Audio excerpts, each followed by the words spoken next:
There's been a lot of things to be positive about at Cardinals camp this spring, and today we're going to highlight some of the standouts on Locked on Cardinals. You are Locked on Cardinals, your daily St. Louis Cardinals podcast, part of the Locked on Podcast Network, your team every day.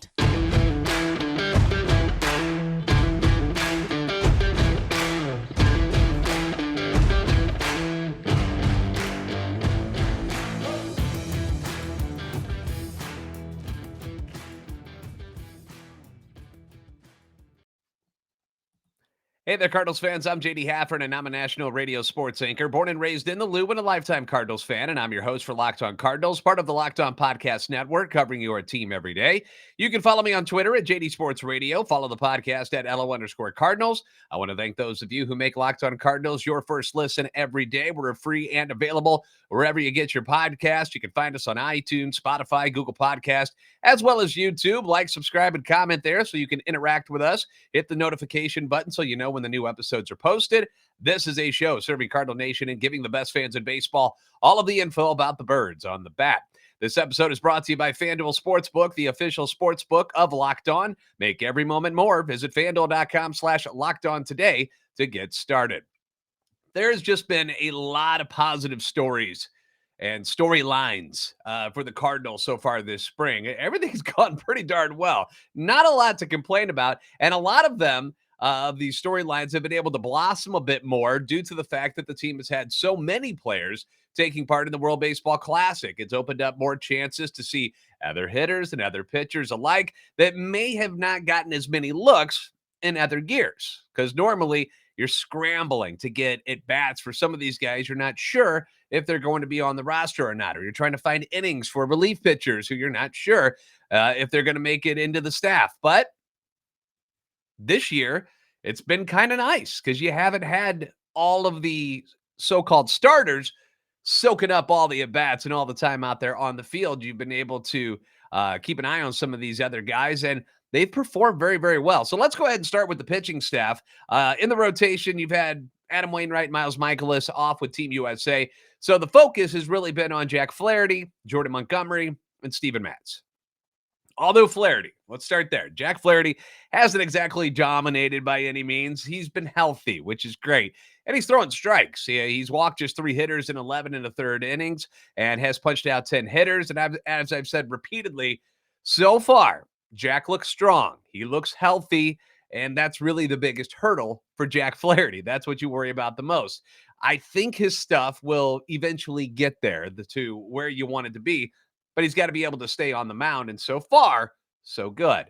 Steven Matz, wow. He's looked like the guy the team thought they signed before last season when they gave him that 4-year deal. 11 and 2/3 innings this spring under his belt. He's allowed just 2 runs on 7 hits. He's punched out 12, and he's carrying an ERA of 1.54.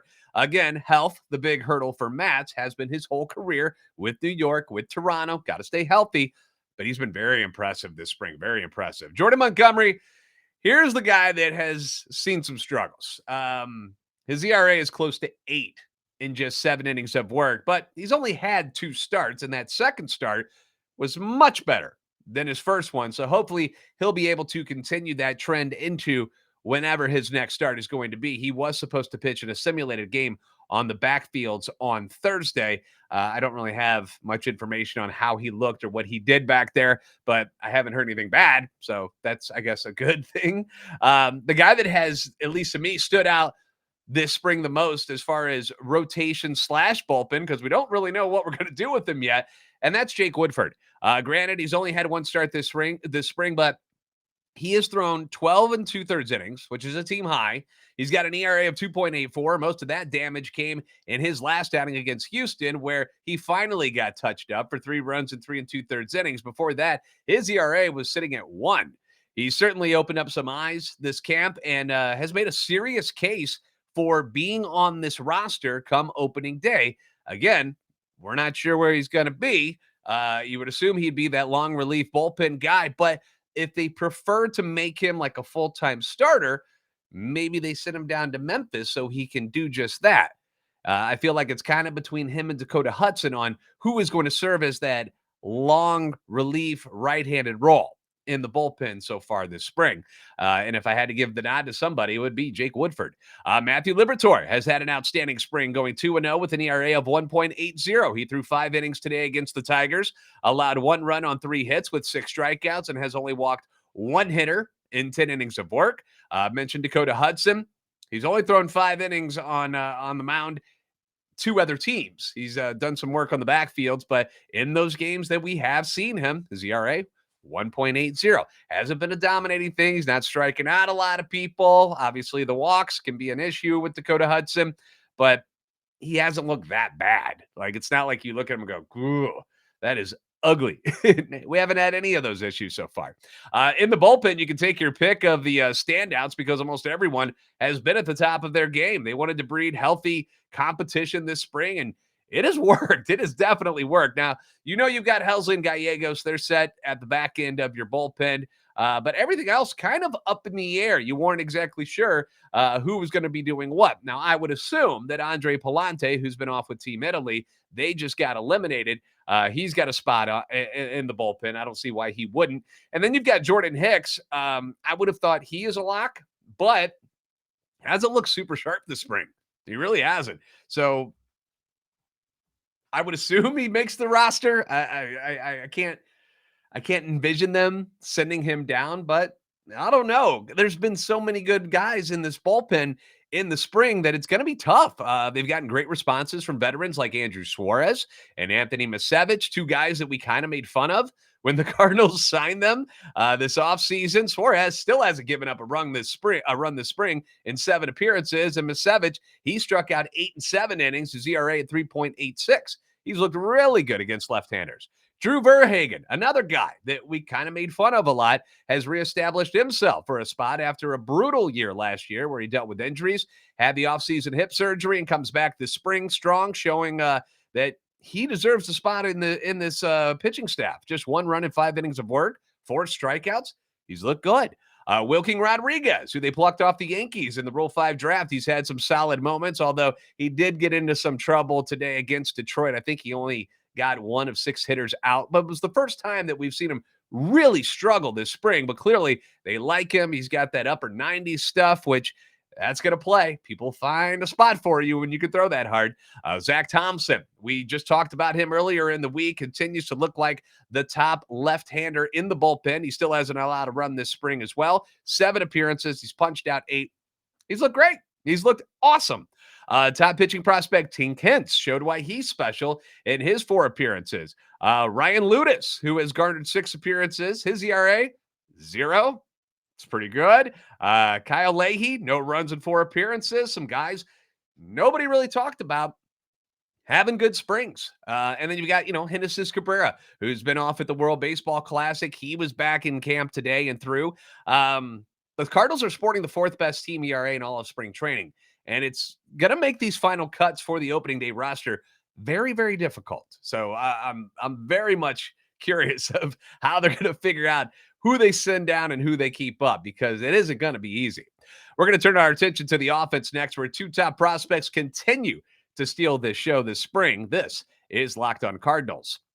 Now, if you're a gamer, if you like video games and you enjoy the sport of baseball, which I assume you do, considering you're watching a baseball prospect or watching a baseball podcast, listening to a baseball podcast, you need to check out the new mobile game Ultimate Baseball GM. If you've ever dreamed of becoming a Major League Baseball GM, you want to be the next John Mozeliak and manage your professional baseball franchise, then this is the game for you. You got to hire the right coaches and staff. You got to manage the team finances. You got to do the scouting. You got to do the drafting. You got to manage difficult personalities.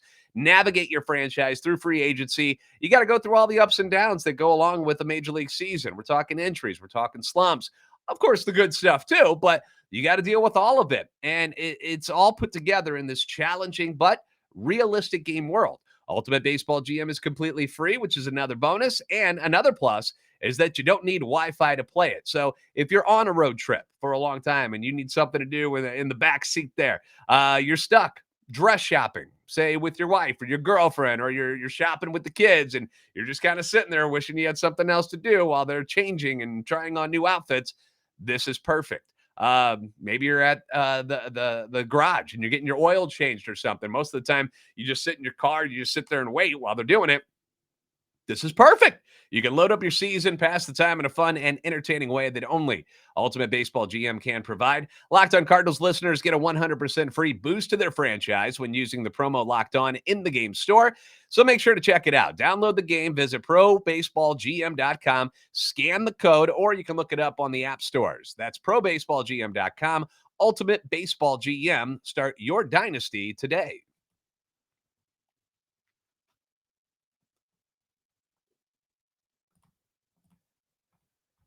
Jordan Walker and Mason Wynn. They've been the talk of camp, and for good reason. The number 1 and number 2 prospects in the Cardinals organization have done it all for this squad, and it's hard to actually choose which one is having the better camp. Let me throw these numbers at you because everybody assumes that, oh, Jordan Walker, run away with it, right? Not so fast. Jordan Walker has seen time in left field and right field, and he's looked quite comfortable out there defensively, which is great considering he just learned how to play outfield this past year. At the plate, phenomenal, right? Team leading 378 average. He's got 3 home runs, 9 RBIs, 8 runs scored. His OPS, 1.058. Phenomenal stuff. Mason Wynn. He's seen time at shortstop and second base, has certainly looked the part at both positions with his quick hands, of course, the rocket arm. Today against Detroit, he showed off that arm once again when the Tigers, they had runners at the corners, first and third, and they attempted to steal second base. And the throw from Trace Barrera, who was catching at the time, was well short. It short hop Mason Wynn. Doesn't panic. He knocks it down. The guy from third base breaks, tries to get to home plate. Mason just whips one at a tick over 91 miles per hour to home plate, nails the guy by a healthy margin to maintain the Cardinals' 1-run lead because the Tigers were threatening there. That was when Wilking Rodriguez was having his troubles there in the 7th inning, but he saves the lead, gets the guy at home plate. He's been doing stuff like this all spring. Every game that Mason Wynn has been a part of, he's done something that makes him stand out. He was also 2 for 4 today, and he's got his average up to 351 on the spring. He's got 2 home runs, 9 RBIs, 8 runs scored. He's stolen 3 bases. He's got an OBP 405, which is second on the team behind another guy who's had a standout spring, and that's Nolan Gorman. But we'll talk about Nolan here in a second. Back to Wynn for a moment. One could argue that Mason Wynn is actually having a better spring than Jordan Walker so far just because of his defense alone. He's making plays all over the place, and now he's doing stuff at second base. And on most teams in Major League Baseball, I think what Mason Wynn has done this spring would earn him an opening day spot. But it just so happens that the Cardinals have a lot of depth up the middle right now, and they don't have to rush him. They don't have to rush him. That's the key word there. They don't need it. They don't have to bring up Mason Wynn to the major leagues yet. And he knows this. And that's even great. That's even cooler about Mason Wynn right now is he understands what's going on with this. In an article by John Denton at MLB.com, he said, I understand with the guys ahead of me, I could go 50 for 50 with 50 bombs in my next 50 at-bats. But look who's ahead of me. You've got Tommy Edman. You've got Brendan Donovan, 2 Gold Glovers right there. Paulie had 30 home runs one year. Not a lot of people can say they did that. Then there's Nolan Gorman and a lot of at-bats. In order for me to get to St. Louis, you've got to take somebody out of the lineup, and that's going to be difficult. A rebuilding team, it might be a little bit different, but this team, it's not a rebuilding team. We're trying to push for a World Series, but I'm blessed to be a part of it. I'd much rather be on a winning team than a team that's just trying to get by. Bravo, Mason Wynn. You got to love to hear that. He's not showing any disappointment. He understands the numbers game that's going on right now, and he knows he's probably heading to Memphis, barring some catastrophe with injuries or something like that. He's going to be starting in Memphis this year and get to play every day, which is what he needs to do. I mentioned Nolan Gorman a few moments ago, who's had a strong spring. He's hitting 324 with 2 home runs and 9 RBIs. Granted, the strikeouts are there again, and they're always going to be there. He's got 12 so far this spring, but that's just part of the Nolan Gorman makeup. It's what goes along with being a power hitter. He's not going to be perfect. He's going to strike out. It's going to happen. Get over it. Get over it. Because if he's hitting you 25 to 30 bombs, you're not going to complain that much about the strikeouts. Speaking of power, Brendan Donovan flexing his muscles this spring. Team leading 4 home runs, 10 RBIs while playing second, short, third. He's also hitting 324. He's looked fantastic. And he's part of where, you think about lineup construction, and I keep trying to find out who is going to be the leadoff hitter for this team. It seems like they want to put Tommy Edman there, but he hasn't been that great as a leadoff hitter in his career. And I see what kind of at bats guys like Lars Nootbaar and Brendan Donovan take. They're a little more patient than Tommy Edman is, which will lead to higher on-base percentages and more walks. Why can't we have that at the top of the lineup? Why can't Tommy Edman bat second or even further down? Being a switch hitter, you can slide him in anywhere. Just something to think about. We'll see what they do. Juan Yepez, or Juan Yepez, as people are saying now. I'm not sure which pronunciation we're supposed to go with because everybody seems to say it different these days. But he hasn't been spectacular this spring. But at the same time, he's driven in 10 RBIs and appears to be the preferred backup first baseman to Paul Goldschmidt this year. They've also been using Alec Burleson at first base some, which could give him an extra boost to make him a part of this team on opening day, just because he'll have the ability to play the outfield, which he does way better than Juan Yepez. He can play those corner outfield spots. Obviously, some first base plus left-handed hitter off the bench, which is something you like to have. Speaking of the outfield, off the top of your head, who leads this team in RBIs this spring? Go. If you said Dylan Carlson, then you would be correct. Congratulations. The stronger, beefier DC has 12 RBIs now this spring in 13 games after going 2 for 4 in today's contest against Detroit, including hitting his third home run of the spring. Hit that one from the right-handed side. The other two have come from the left-handed side. He's got the average up to 263 after a dip below the Mendoza line there for a brief moment. He has dealt with some arm fatigue this spring, so hasn't played too much in the outfield, but we all know he's a very capable outfielder, can play all three spots if need be. The lone negative about Dylan Carlson's spring, at least in my eyes, is the strikeouts. He's had 13 of them, which is second on the team behind prospect Moises Gomez, who's no longer with the Major League club. They've sent him down to the Memphis camp. So Carlson can just put the bat on the ball a little bit more. I wouldn't have anything negative to say about him at all this spring. I've liked what I've seen out of him. Prize free agent Wilson Contreras started off slowly, but now all of a sudden he's hitting 360 after a 2 for 3 day today. Andrew Kisner, 0 for 4 again, drops his average to 129 on the spring. Again, I still don't think he's in danger of losing the backup role. I think that they're comfortable with him there. The pitching staff likes him. The players like him. I don't see why you need to bring in somebody else to be the backup catcher. I think that's Kisner's job. Another guy who won't make the team, but has been solid filling in for Goldie and Nolan at the corners has been Taylor Motter. Shout out to the long-haired Taylor Motter, who ripped 2 dingers today, has 3 now this spring, 6 RBIs. So got to give some love to the 33-year-old who's having a solid camp, and perhaps he can earn a spot on another major league roster after his showing this spring. Everybody's looking for depth. Cardinals got a lot of it, so I don't really see a spot for Taylor Motter on this particular team, but we wish him the best of luck if he was able to land a spot with another team somewhere. That would be great because he's certainly earned it. As a team, the Cardinals are hitting 269 this spring, which is 11th in Major League Baseball, and again, they're doing it without their big guys, Goldie, Arenado, Nootbaar, O'Neill, Edman. They've been without these guys for the majority of camp. 5 of your everyday starters and arguably your top 5 hitters have been at the World Baseball Classic, but they're all starting to trickle back in. Edman got the start at shortstop today, his first start since returning from Team Korea. He went 1 for 3 at the plate, did have a throwing error, and also had a time violation while he was hitting, which is something they didn't have to worry about at the World Baseball Classic. So you wonder that when this is all said and done and these guys all come back, whether or not they're going to have to readjust to things, and it might be a little difficult early on for some of these hitters who have been at the WBC and haven't had to deal with the pitch clock stuff. So that'll be something to watch. At one point, you did have Tommy Edman and Mason Wynn playing short, and Wynn over at second base. They turned a double play together today and looked pretty slick doing it. So that was kind of cool to see. We're going to wrap things up next with another World Baseball Classic update on Locked On Cardinals. The tournament is well underway. You've had some very exciting games thus far. You had a 16 seed winning on Friday night, knocking off Purdue, Fairleigh Dickinson. I mean, only the second time that's ever happened. That's crazy stuff.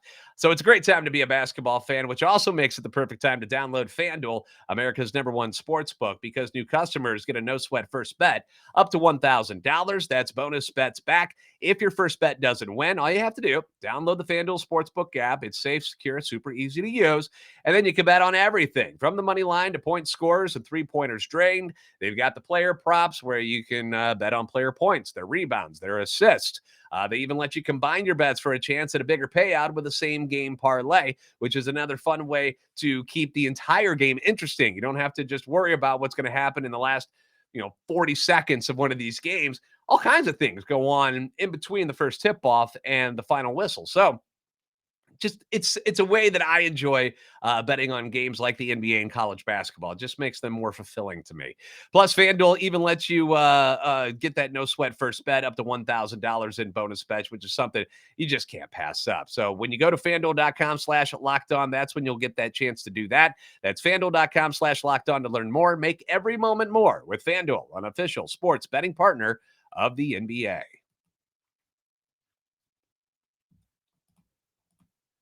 Team USA faces Venezuela tonight in Miami. It's going to be a 6 p.m. start, St. Louis time. And former Cardinals pitcher Lance Lynn will be getting the start tonight, and not current Cardinal pitcher Adam Wainwright, who reportedly was disappointed that he wasn't getting the ball tonight in this elimination game. That, according to USA manager and another former Cardinal, Mark DeRosa. So people forget Mark DeRosa was on this team for a little bit. That's when he hurt his wrist. Remember, he was having this great season with Cleveland. They trade for him. He comes over, is doing fine, and then he hurts his wrist, and he was done for the rest of the year. So trading quite work out that well. But still, Mark DeRosa, former Cardinal. But back to Wainwright, you can't blame him for being disappointed, can you? I mean, Waino, the ultimate competitor. You've seen him pitch for almost 2 decades here in St. Louis. You know what he's like. He wants the ball in those tough situations. He always has. And he looked good in his first outing with Team USA. Gave up that leadoff home run. And after that, it was smooth sailing for Waino. Hopefully, Team USA will get the win tonight, move on to the semifinals, where Wainwright will more than likely, I'm not saying it's 100% sure, but more than likely will get that start in their next game. So if they were to win tonight, they would move on to face Cuba in tomorrow night's game. Lars Nootbaar, Team Japan, will play on Monday night in Miami against Mexico, who have had a heck of a tournament. They've already beat Team USA. We saw that. They just knocked off Yadier Molina's Puerto Rico team. Former Cardinal Randy Arozarena leading the charge for Team Mexico. I know it still stings to watch Arozarena do all these special things that he's been doing, but can I put this out there for you real quick? Knowing that in return for Randy Arozarena, you got Matthew Liberatore, who is starting to look like the guy that could be one of your top 5 pitchers in the rotation at some point. And don't forget, you also got a conditional pick, which ended up being Tink Hence. You got Tink Hence as well. So you put them together for Randy Arozarena, and you see what the future might be for Hence and Liberatore. Perhaps that will hopefully ease the pain a little bit as you see him destroy everybody in the World Baseball Classic. The guy just has the ability to rise to the occasion. You've seen him do it in the playoffs. Now you're seeing him do it at the WBC. He's a lot of fun to watch. And you know what I didn't realize is that he doesn't, at least in the interview that I saw, he doesn't speak English. I would have thought Randy Arozarena spoke English by now, but in the interview that he was doing on the field after their win against Puerto Rico, all Spanish. So I had no idea. I had no idea. It's not like I've seen a lot of Randy Arozarena interviews in my time because he doesn't play for the Cardinals. All right. Thanks for making Locked On Cardinals your first listen. Now for your second listen, check out Locked On Fantasy Baseball. Win your league by listening to Matt and Dom every day as they bring you the best fantasy draft strategies on all the positions. Find Locked On Fantasy Baseball wherever you get your podcasts and on YouTube, part of the Locked On Podcast Network, your team every day. Cardinals back on the field tomorrow. They'll be facing the Mets tomorrow. Dakota Hudson is scheduled to get the start. If you haven't already, please give us a follow on Twitter at @LO_Cardinals and at JD Sports Radio. Like, subscribe on YouTube. Help us get that channel growing. We're still pushing towards 5,000 subscribers before opening day. We've only got a little under 2 weeks to go before that happens. So any help you can give us, we would appreciate it. You're the best fans of baseball for a reason, and I'll see you next time on Locked On Cardinals.